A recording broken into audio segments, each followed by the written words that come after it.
Hello, welcome to another Intel with Greg Cosell, presented, of course, by Inside the Birds. I'm Jeff Mosher alongside Adam Kaplan, and with us to break down tape is Greg Cosell and what he's breaking down the tape of as we continue our NFL Draft Prospect Preview Series is stacked linebackers. These are inside linebackers that might play in a 5-2 front, or if you're playing a 4-3, they could be the middle of the weak side, the strong side linebackers. Inside linebackers for the NFL Draft. Greg, this is an interesting position because, when we talk about interior defensive linemen, we talk about guys of all different shapes and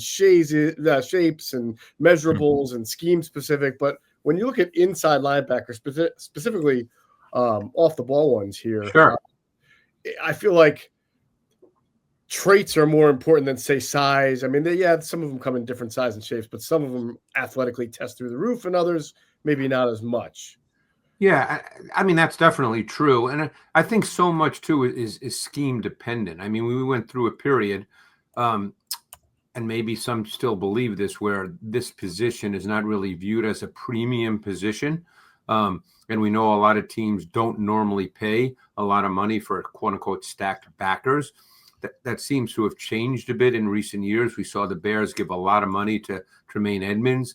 We just saw the Eagles re-sign Zach Bond. But I think it becomes scheme specific. And for instance, talking about the Eagles, obviously Super Bowl champions, in Vic Fangio's defense, and I've learned so much about it from talking to coaches and different people, that position is really, really important in the way that, everybody thinks, okay, they're run players.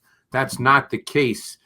Well, they are run players, obviously, but that's not the case only in a Vic Fangio defense. And it's really, really critical that your stacked backers have a real sense of understanding formations, motions, and what that means for their pass coverage responsibilities. So, this thought that that they don't matter a whole lot, I think most coaches would disagree with that. I mean, again, I remember speaking with Steve Spagnuolo, when he was here, and him telling me, and we had this conversation, believe it or not, because this was a number of years ago, and we had this conversation, and he said, the problem is if you don't have good players at a certain position, your playbook shrinks because you can't do things that you want to do. So sometimes I think that people don't realize that. It's always easy to say on the outside, oh, well, that's not a really important position. Well, yeah, it is if your playbook shrinks. Then you got a problem. Of course. Or if you don't have them and they're not very good, you go, well, how are we going to win without them? So right, exactly. Yeah. So, one thing I do want to follow up, Greg, is, and you're a perfect guy to talk about this because you've been watching tape for decades. Has the size of the off-the-ball linebacker changed by your tape study? Do they look smaller to you, more fast? Yeah, I think that's fair because we have seen, obviously, Adam, over the years, a lot more, 3 wide receiver sets, more spread formations from an NFL perspective. The spread formations in the NFL are different than spread formations in college because of the hash marks, but they're still spread formations in the NFL. So what you have is more 11 personnel packages, more spread formations. So, the days of, let's say, the Levon Kirklands, that name just popped into my head. Wow. When he was with Pittsburgh, when he was a terrific football player, but weighing 250, 260, maybe 270, who knows? But the point is, he was a terrific football player for 4 or 5 years with the Steelers in their 4-3 defense, 3-4 defense. Those kinds of linebackers really do not exist anymore because of the changing nature of the NFL game. So you can see linebackers playing 225, 230 in today's NFL and be really effective players. Now, that might not be the ideal. You may like 235, 240. You may even like 245. But I think the athleticism that's now involved has to be higher than it was maybe 15 or 20 years ago. The Eagles have broken a couple of norms over the last 2 years. Not only did they pay an inside linebacker an absurd amount of money, $17.5 million for Zach Bond, which was good for the market. But Adam, also, we've talked about their sort of break from the habit of always having short, undersized guys. In the last 2 years, both Zach Cunningham and Oren Burks represented a little shift of their willingness to bring in guys over 6'2" with long arms. I mean, that's not really the kind of linebacker you could find on their roster for pretty much all of, the Andy Reid tenure and the Chip Kelly. Well, Chip Kelly outside, but length like that is very new for this organization. And I could tell you from talking to coaches around the league, they love inside backers who have length and could rush the passer. Like Frankie Louvu was a great example of it, right? Frankie Louvu was a guy that was undrafted. He had to work his way up. Nobody knew what he was. Was he an edge rusher? Was he an off-the-ball linebacker? What is he? Well, he's become a great football player who's 6'2", 240 in that range. Mm-hmm. So this goes to show you that you could be smaller than maybe for one position. But you mentioned Zach Ball, moving over to him. He had decent size as an edge rusher, but he's way longer. I mean, he's for an inside backer, for a guy to be over 6'3" to play that position is like unheard of in today's NFL, where back when I started covering the league in the early 2000s, like the Luke Kuechly was the norm. Now it's the exception. You just don't see that anymore. Well, one thing I've learned from talking to a lot of people is they prefer big and fast to short and slow. Yeah. By the way, Greg, any sport you can let's call it like it is, man. Come on. I will say, though, I feel that this position, Greg, you can comment on this. Your FBI, your football intelligence, can really help you compensate without question. You don't athletically test, maybe more so than other positions where, like especially in the trenches where your athleticism is really, really important. But we've seen some pretty good, smart players at inside linebacker be able to compensate for not being tremendous athletes. I think TJ Edwards, you mentioned that would be an example. And I find that that's one of the most difficult things, Jeff, and that's a great point you just made. And I find that's one of the most difficult things in watching tape, because the term that's always used, of course, is key and diagnose. Right. And then, of course, how quickly you do that then determines how quickly you trigger and make plays that could go beyond pure athletic ability, because you see it so fast. And I find when I watch tape, sometimes that's hard to know because the college game is different from the NFL game, particularly the run game element. And, I'm sure that I've gotten guys wrong because of that. That's something, maybe it's just a personal thing for me, but I find that's hard to know. And not that we're dealing with safeties today, but I think that that's become increasingly important with safeties as well. Because you look at someone like Reed Blankenship, okay? Reed Blankenship is a perfect example of a guy that is probably, from a pure athletic element and dimension, probably average or even a notch below average, what you would look for as a safety, which is why I believe, wasn't he undrafted? Yes. Yeah, correct. Which is why, being a 4 or 5 year starter in college, he's undrafted. And I say this knowing for a fact that this is true, that he is the key to the back end for the Eagles. And so, I mean, sometimes it's just an understanding now of how to play within a given scheme, and therefore you see things better, you see things faster, you can help your teammates. I mean, there's so many factors, but getting back to the linebacker position, sometimes I think that's hard to know when you watch guys. Got it. So let's talk about this year's group. We're going to start off, Greg, with Jihaad Campbell from Alabama. What really jumps out about his tape? Yeah, he's an interesting guy. And actually, I believe he's originally from Timber Creek, New Jersey. I think you're right about that. Yeah. And Campbell is, we talked about, we were joking about size. We're dealing with a guy that's 6'2" and 7/8", 235, ran really, really well at the combine. His 10-yard split was tremendous for a linebacker. You're dealing with a great, great athlete. You're dealing with a guy that has suddenness. He has twitch. He's got range. Now, one thing people need to understand, he went to Alabama initially as an edge pass rusher, okay? But Alabama had Dallas Turner and Will Anderson. So what they did is they moved him to stacked linebacker. So he had to learn how to play stacked linebacker. There's nothing he can't do athletically, okay? But when you go to stacked backer, there still is, and who knows, maybe there'll be more coming up given what we saw with the run game in the NFL this past season. There's still an element of what we call stack and shed. You have to be able to take on blocks of climbing offensive linemen, play off that contact, stack and shed, get rid of them. That's an area of development for Jihaad Campbell. I'm not saying he can't do it. The guy's an athletic freak to some extent, but that's something that he doesn't have a lot of experience doing. But his athletic traits are really, really good. It's not as if he's bad at what I said. It's just, you can tell that he doesn't have a lot of experience. but you're dealing with a guy that's just a really, really high level athlete. And, they did use him as to rush the quarterback as well. And I could see him easily being used in the NFL that way.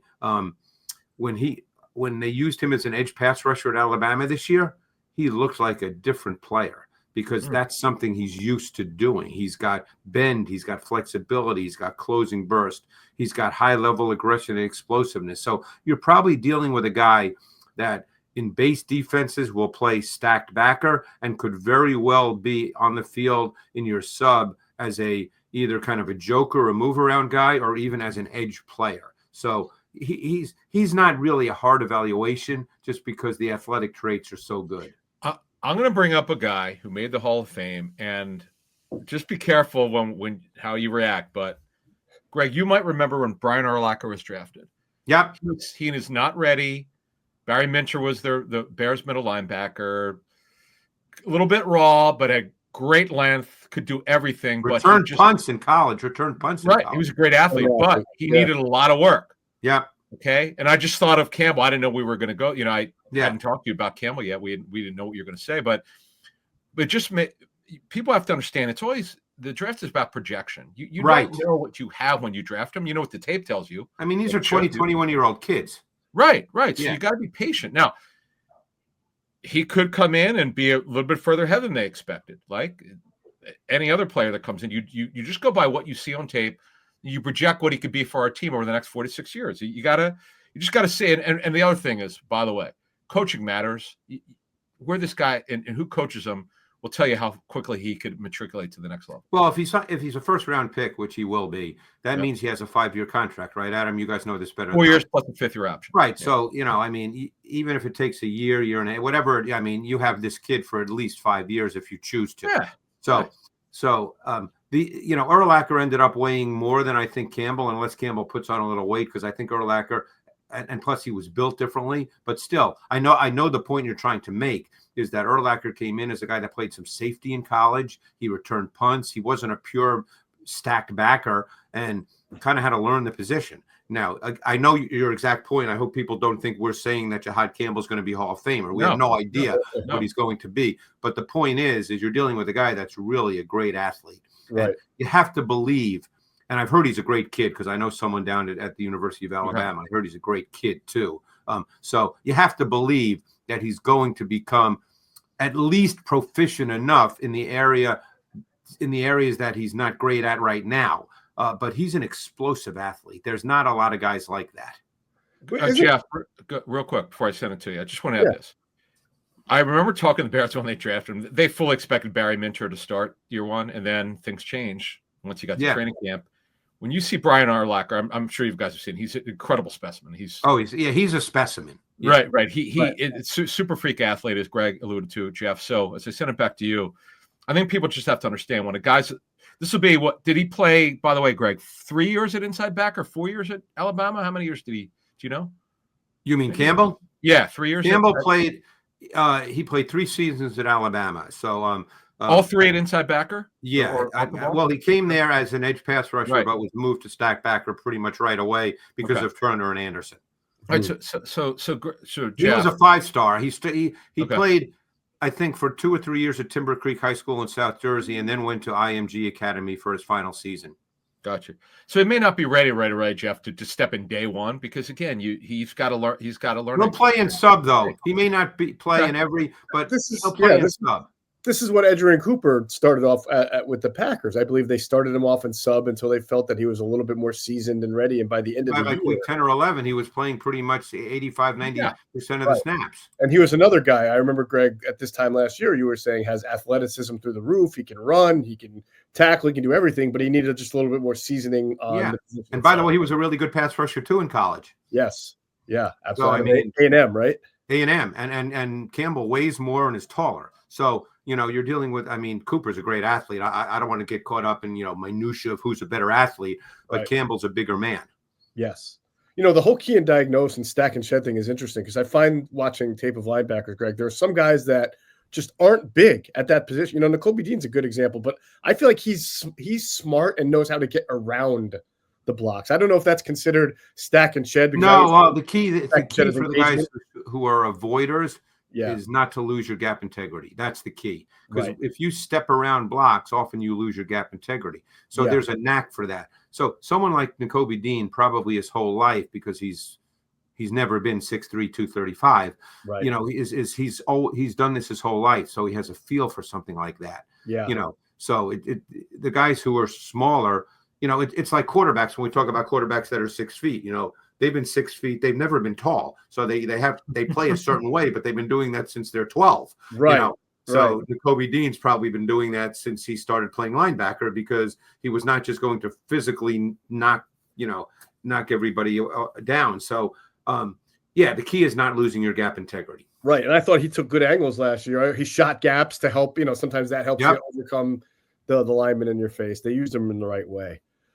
Let's talk about a guy from Georgia that we've already discussed as an edge, but because of our discussion, we said he could fit better as an inside linebacker in a 3-4 or a 4-3 outside linebacker. That's Jalon Walker from Georgia. Let's talk about him, Greg, because when you watch his tape, you said there's part of you that thinks that this might be his more natural position. Yeah, you know, and it's really funny because after we spoke about him last week, I actually thought of a name, and it's crazy that Adam mentioned it today.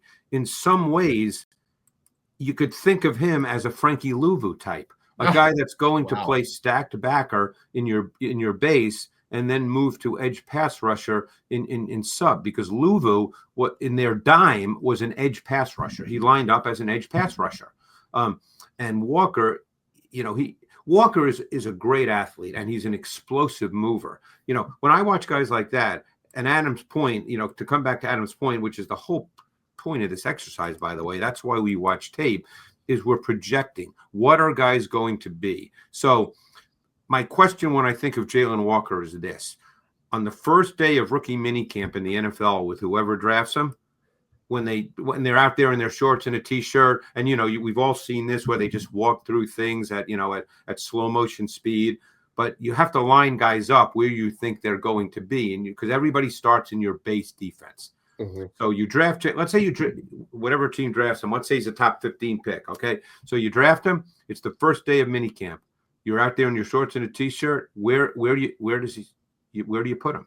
Is he an edge player or is he stack backer? Because he has to learn one position first. Right. You know, the thing that people lose sight of is you have to do that. The guys that can't play one position, it takes a rare, and I hear he's an unbelievable kid, super intelligent. I think his father was a football coach. I've heard he's an incredible leader and a great mentor to the younger players at Georgia. I've heard great things about the kid. Nice.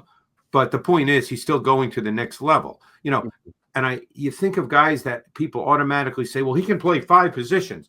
Well, think about Isaiah Simmons coming out of Clemson. You know, everybody said when he came out, oh, my God, this guy's going to be unbelievable. He's going to play 5 positions. The problem is he never learned how to play 1. Right. You know, at some point, you got to learn how to play 1. So, you know, I'm just curious where he gets put by who drafts him, you know. But this is why I think he has a lot of variance among NFL people about where he's going to go. Yep. Because if you're not going to use him as an edge rusher and you're going to use him as a stack backer, that's not really top 10 territory. I mean, even the Ravens, even the Steelers, the Cowboys, teams that value inside linebacker more than others don't usually use a top 10 pick on a inside linebacker. And as a stack backer, right. Jeff, your point's a great one. As a stack backer, while his traits are certainly good, they're not like in the Luke Kuechly range. You know, they're not that. So, but you're dealing with a guy that's a quick, sudden, explosive athlete. I mean, there's a twitchy feel to his movement. Certainly as an edge pass rusher. I mean, he's got quick, powerful hand strikes, a developing arsenal of moves. I mean, he doesn't have the length you'd ideally like. He's only got 32-inch arms and he's 6'1", so he doesn't have the length you'd ideally want in a full-time edge defender. But, you know, if you use him as a stack backer, you know, he certainly he can, just from an athletic standpoint, and like I said, from everything I've heard about the kid, you'd have to think that he could figure it out. But from a stack backer perspective, he certainly has everything you want. As we move along here, and I'm sure there'll be a drop-off with the linebacker group, but a guy that I know people are intrigued about is Demetrius Knight from South Carolina. What are your thoughts on him? Yeah. Demetrius Knight, to me, is sort of exactly what you want in a stack backer. He's 6'1" and 5/8. He's 235. He actually ran really well. He's got, and when you just watch him on tape, I mean, obviously I'm not seeing him with his shirt off or anything, but on tape, it looks like he has a really well-chiseled frame. He's got a quick trigger. He's got an explosive first step. He's got burst. He's got acceleration to the football. I thought that was as good as any linebacker in this 2025 draft that I've seen. And not that I've seen 50 guys, but I've seen a good number, as you guys know. I thought that he was as good as anybody in this, any stacked backer in this draft class with just that trigger, that first step, and that short area burst and acceleration to the football. He saw it well, but he also saw it correctly. So there was a desirable combination of patience and discipline, but then decisiveness and trigger when he saw it the right way. And he could defeat blocks. He's got really good size. His arm length was almost 33 inches, which is really good. So he could use his arms to play off blocks. He's really got excellent straight line linear speed. He closed ground really, really well. I think this guy could be a day one starter as a Mike linebacker in the league. I really like this kid's tape. Yeah, sounds like he checks off a lot of boxes. Greg, let's go over to UCLA. An interesting story in Carson Schwesinger. I mean, a guy who was a walk-on, then he was a special teamer for a few years, and then finally gets his opportunity and becomes one of the country's best linebackers. Yeah, now this guy is a great example of a guy that plays as a great athlete, okay? He's got high-level athleticism. I mean, he's got really loose hips. He's got incredibly fluid movement. I mean, he's got twitch and explosiveness in the box. He can play downhill. He's got instant acceleration and the range to cover ground laterally, sideline to sideline. This guy plays the position like an athlete, and he sees things really, really well. He's the perfect example of that key and diagnose, the play recognition, the quick trigger. I mean, his first step explosiveness is off the charts. And so he beat a lot of blocks without having to, contact blocks. He just beat blocks. But there's no real physicality to his game. So now that's the question. It's not that he's unwilling to be, have contact. He's just, he doesn't play strong.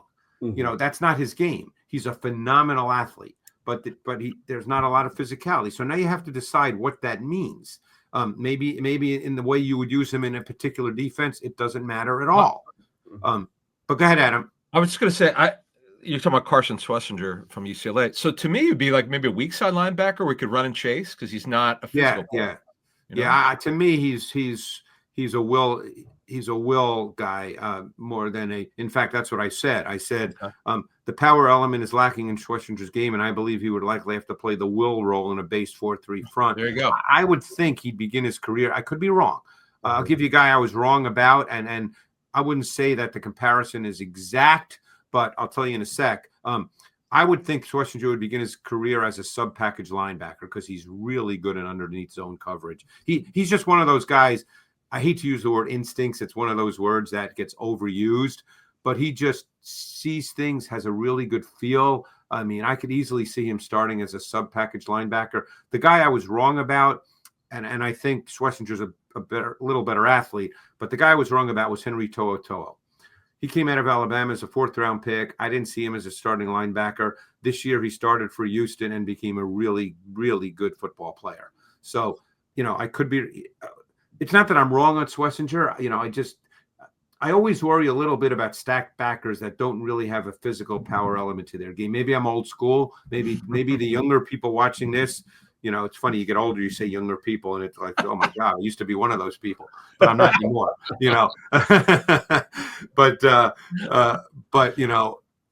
that I always feel like you just need that element to your game. Yeah, that makes sense. Moving on here, Barrett Carter from Clemson. Greg is on our list. What are your thoughts about him?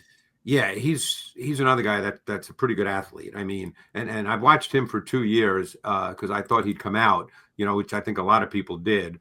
I think Carter is a guy that, he's a higher level athlete. He's another one of those guys. He's a see it and go quick trigger guy. So he can play downhill. He can run sideline to sideline. He's got really good play speed and range. He's one of those guys, and Jeff mentioned this, I think, in speaking about Nakobe Dean earlier. He's one of those guys that seems to have an innate feel for navigating the traffic and the chaos without getting caught up in being physically handled. And I think that's a trait. I think that's an innate feel. Some guys have that, some guys don't. Sometimes I watch linebackers, and it always seems like they just, get caught up in where the bodies are, and they can't get away from it. It's not that they're physically knocked to the ground or anything. They just get caught up in the bodies. Right. Carter doesn't get caught up in the bodies. And I think that's a trait and that's a feel that probably you can't teach. That would be my sense. Did he start alongside Trotter Jr. 2 years ago? Yes, he did. Oh, okay, so that must have been a pretty nice linebacker tandem for them. Well, yeah. I think he's a better prospect. He's not as big, but I think he's a better prospect than Trenton Simpson was when he came out of Clemson. And Simpson got benched this year. Right. He's a smaller, less talented Simpson, but I think he's a better player. So, he's another guy that, to me, his traits profile suggest NFL will linebacker in a base 4-3 front. I was going to ask you that, because he's just over 6 feet, 230. That just I just don't see it playing Mike at this level. No. So, but he doesn't have short arms. It's not like he has long arms, but they're not short. So I think he does have traits to develop into a 3-down backer. I don't know if that would happen right away, or he could start out as a sub linebacker, because he can run. But so much of this comes down to team and scheme, and I hope people understand that. We can talk about traits, and that's what we do. When I watch guys, because I don't work for a team, I think, how do they fit in the league? That's what I think about. How do they fit in the league? What I don't necessarily make a list of, they'll fit with these 5 teams. I don't do it that way, but I think, what would be their role in the league? So that's kind of the way I do it. All right, Greg, there is a Chris Paul that everybody knows in the NBA. There's a Chris Paul that's a back-off offensive lineman for the Washington Commanders, and now there's a Chris Paul linebacker coming out of Mississippi. I think we should all change our name to Chris Paul. Yeah. Make some more money. No look passing. Yeah. I really like this guy's tape. And again, now you get into team and scheme specific, because he's 6'1", 222. So the 222 is obviously not as big as you'd like. He ran really, really well. His arm length is not what you want. He's a guy that there could be legitimate concern about him. He could well be seen as undersized by some evaluators. Who knows? Some coaches might say, hey, we're not drafting this guy unless we get to the 4th, 5th round and he's sitting there. I don't, again, that's why I say you never know how teams and evaluators and coaches see certain guys. As you know, there's certain critical factors that coaches have about certain positions. We don't know all those. Some coaches with corners say, I'm not drafting a corner under 6 feet. You know how that goes. There are certain rules that some coaches have, and that's okay. That doesn't make them right or wrong. There's no right or wrong here. But I loved Chris Paul's tape. I mean, I thought this kid was an excellent athlete. He has outstanding play speed and range. He played fast, but he was always under control. I thought his key and diagnose and play recognition skills were highly refined. So it allowed him to play in the box without getting eaten up by bigger bodies. He stayed clean, just as I mentioned with Carter. He stayed clean navigating through traffic. And I thought that even though he was 222, unlike, let's say, someone like Carson Schwesinger, I thought he played with physicality and competitive toughness. I thought there was a clear stack and shed element to his game. I mean, he was willing to play physically. He used his arm extension. Even though his arms weren't long, he used them well, and quick strikes. I mean, this guy struck you. So I just really liked his tape a lot. Nick Bolton-ish, maybe, like short, undersized. Maybe, I don't have Bolton's, numbers right in front of me, but Bolton, if I remember, was just under 6 feet. Yeah. And it's funny. There were questions. Bolton was a 2nd-round pick, and obviously became literally a starter from day one. That's a pretty good comparison. Again, we don't know how it's all going to play out, but I just think this guy's a really good football player. Wow. See here. Okay, here. Let me throw this back to you, Greg. If you look at his measurables, for Mike, he's only 222 at the combine. 222, yeah. arms under 30 inches. That's which is going to be seen as a problem, Adam, by some. Yeah. And not that a 40 should be all that matters for. He ran a 4.63, which is not ideal. I know Bill Polian, our friend, he had a line of demarcation for linebackers on the 40. It might be 4.7. I can't remember, but he would never move off it. If a guy ran a certain work, like if it was a 4.7 or worse, it didn't care how great the tape was. He wasn't drafting him. No, Yeah, so that would concern me. But you're saying that's why the 4.63 for him is important, because that's going to be below, better than what people, Yep. So want. Jeff, this is a fascinating case study with Chris Paul, because Greg says the tape's great, but the measurable is not great. Yeah. I just pulled up Bolton. He was Nick Bolton. His pro day, because I guess he didn't work out at the combine. This is his pro day measurable. 5'11 and 1/8, 237. Now his arm length was 32 inches, which is significantly longer than Paul's. He ran a 4.6, which is the same as 4.63. That's the same. Okay. Right. So, I mean, that to me, I don't know how people are going to see that. The 10-yard split by Paul was better than the 10-yard split by Bolton by a good amount. So, that 10-yard split means a lot to people. Yeah. So, you get, again, now you get into how people want to evaluate that. But, and again, I'm sitting in my office watching tape, which doesn't make me right or wrong. So I'm not talking to Chris Paul. I'm not getting that sense. But I really liked his tape a lot. Good stuff. All right. Win to watch. Last one. Let's finish it off with a guy from Georgia. We always have to talk about Georgia players, Greg, because, the Eagles draft from Georgia. So Smael Mondon. I hope I pronounced that. I think it's Smael Mondon, but I could be wrong. Smael Mondon. All right. I Cajuned it up a little bit with the Mondon. Smael Mondon from Georgia. Junior, by the way. Don't want to like Smael Mondon Senior, but go ahead. Kind of an interesting guy, because you're talking about a guy that has great length. He's 6'2", 224. And, actually ran pretty well, 4.68. I kind of thought this guy was interesting. I thought that I actually watched him, believe it or not, in 2022 and 2023, because Georgia always had these great defenses, and I kept thinking he would come out. So in the summertime, when I get a chance to watch guys who I think are going to come out, I watched him for 2 years, So, I mean, I thought this particular year in 2024, I thought he showed a little more physicality in the run game than in 2 previous seasons. And maybe that was talked about. Maybe, hey, look, everybody talks, their coaches talk to NFL people. Maybe it was said to him that, hey, you got to be a more physical guy.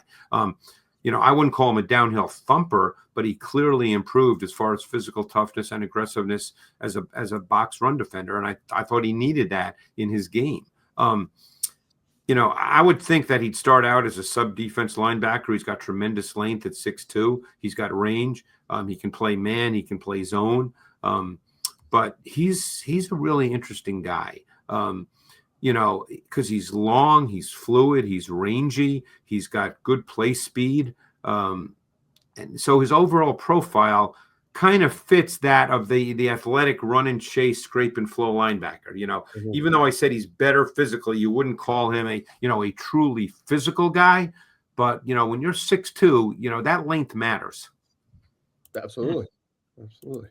It's a good group. We know how much we know the Eagles in particular. I know we talk about every NFL team, but the Eagles could use some depth there. And they're not afraid to raid the Georgia tree for some defense. No, and the thing is, if he was there for 3 years, maybe 4 years, I mean, he played for 3 years. Yeah. He's well coached. Look, they interviewed Glenn Schumann, their D coordinator, a few years ago. So they obviously feel strongly about Schumann and the way he coaches, or they wouldn't have interviewed him. So I'm sure they feel that he's, that Mondon's at least got a good background in how to play the position. That's a starting. The key thing when you go to the NFL, and you guys know this, and I think it's a really important point. There are some players that the traits part's easy. My daughters could tell you the traits. That's the easy part. Okay. Then you get into all the details and the subtleties and the refinements of particular positions that are necessary to play at a high level week to week in the NFL, which is what made Zach Baun's season so utterly remarkable, because he'd never played that position before. So that's what's utterly remarkable, because there's a lot of great, I sit here and I've been grinding away 7 days a week like a lunatic, and there's a lot of great athletes. but they're not all really good football players, and there's a difference. Right. There's a difference. I mean, when I talk to coaches, I hear that a lot. I hear that, because they're thinking what coaches think is how a guy fits into my scheme. That's what coaches think. Scouts and they think a little more in terms of measurables and what a guy is athletically and physically, and but coaches think in terms of scheme adaptability. I guarantee if you talk to Vic Fangio, and not that he's a guy that just comes out and talks a lot, but I guarantee if you got a chance to really sit down and talk with him, he would speak in such detail about exactly what he wants in each position, and it would go so far beyond just the physical traits. Right. All right, great conversation on the stack linebacker class. Not only good conversation and context, but that goes along with the great tape breakdowns as well. That's going to do it for this edition of the Intel with Greg Cosell and Greg's daughters, who they were scouting. I know. Yeah. For Greg Cosell and Adam Kaplan, I'm Jeff Mosher. We'll catch you all on the next one.